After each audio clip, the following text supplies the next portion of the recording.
Everybody knows that GDDs are extensive long documents that go for pages and pages about the game, right? Well, wrong. Game design documents actually don't have to be a monolithic monster that nobody wants to read. Instead, we can make a systemic documentation ecosystem that anyone in the project can use and make the most of. Hello guys, this is Duilio here, but you can call me Dewey or Dewey, and welcome to this video series about creating game design documents. We are here to learn how to create a usable, organic and outstanding GDD. This is video number 7 in the series, and today we will roll up our sleeves and start working directly on our GDDs. If you missed the previous videos, by the end of this video I will direct you to the list that includes everything that we have covered so far. I highly recommend you watch the previous video for context, since we covered several good documentation practices and how to craft a template document. So I'm leaving a card up here so you can have the video at hand. One of the good documentation practices that we covered before was creating a control document. We also have other ways to refer to this document: documentation hub, reading list, GDD index, but they all mean the same: a place to keep track of all our documents in one place and offer a reading guide to the user. For all intents and purposes, the control document will act directly as our GDD. Every reader, including yourself, will arrive at this hub and see that the documentation is properly organized. On screen, I am showing you a control document I put together for War of the Maelstrom, the project we have been following with these videos. Let's break down this spreadsheet before jumping into filling this with content. Notice that the control document follows our naming convention. The format is similar to the template document, which I edited since the last time you saw it in a previous video. I have divided the table in sections, anticipating how I will organize the GDD. More on this later. We have several columns: code, following our naming convention, document name for the title, document notes for you to leave work notes or reminders about the status of this document, and finally document link, the most important column, where we will drop the link to the document. Keep in mind that you can add as many columns as you need, depending on what you want for keeping track of your GDD. One idea would be document debrief, for example, where you can describe the document in a few words.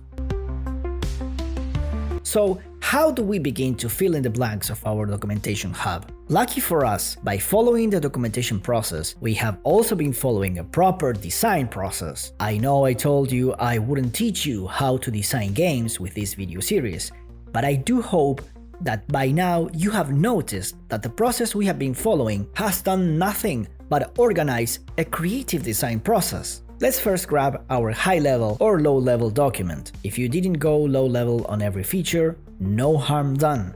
We can still work with a high-level doc.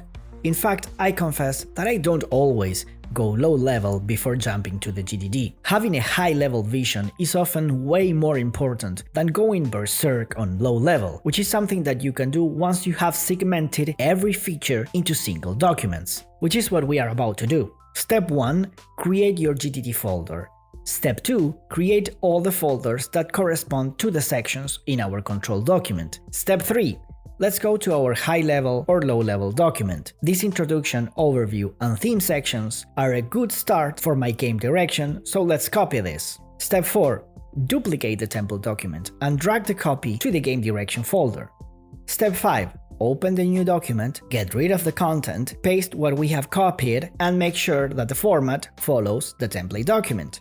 Step 6. Rinse and repeat with all your design. I know it takes time, but what we are doing here is dissecting our initial design efforts and turning them into individual documents, which will be way easier to tailor and craft later on.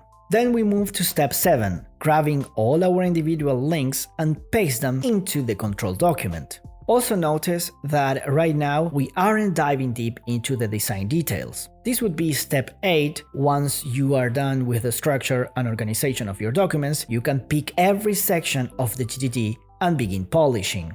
Again, it takes time, but believe me, this method pays off in the long run. And congratulations, you are already working on the best GDD you can possibly have. Before we move forward, I want to bring back my original disclaimer. There is no silver bullet for game design documentation. What I mean with this is that what we have just seen and done is not the only approach to GDDs. For example, with the same method, we can create a documentation space that segments the information by discipline, or we can have different control grids for each of our disciplines, like a specific game design space and a narrative design space. Whichever you prefer, you should always follow our best practices to get the best results. In the spirit of good practices, let's quickly review them in a way where we can clearly and specifically contrast what we must never do. Do use several documents for each of your game elements and/or features. Don't create monolithic documents with more than one feature on them. Do segment your GDD in sections and create a folder for each section. Don't have all the documents scattered inside a single folder. Do use a naming convention to organize and arrange every document. Don't leave the automatic alphabet arrangement system to organize your docs. Do follow your template document to enforce consistency. Don't create documents with random formatting. You can notice that we have been following these practices for the creation of our GDD, and we saw them in action. Once you apply them, you will find yourself with a great documentation system that is scalable, easier to manage, easier to share, and easier to read.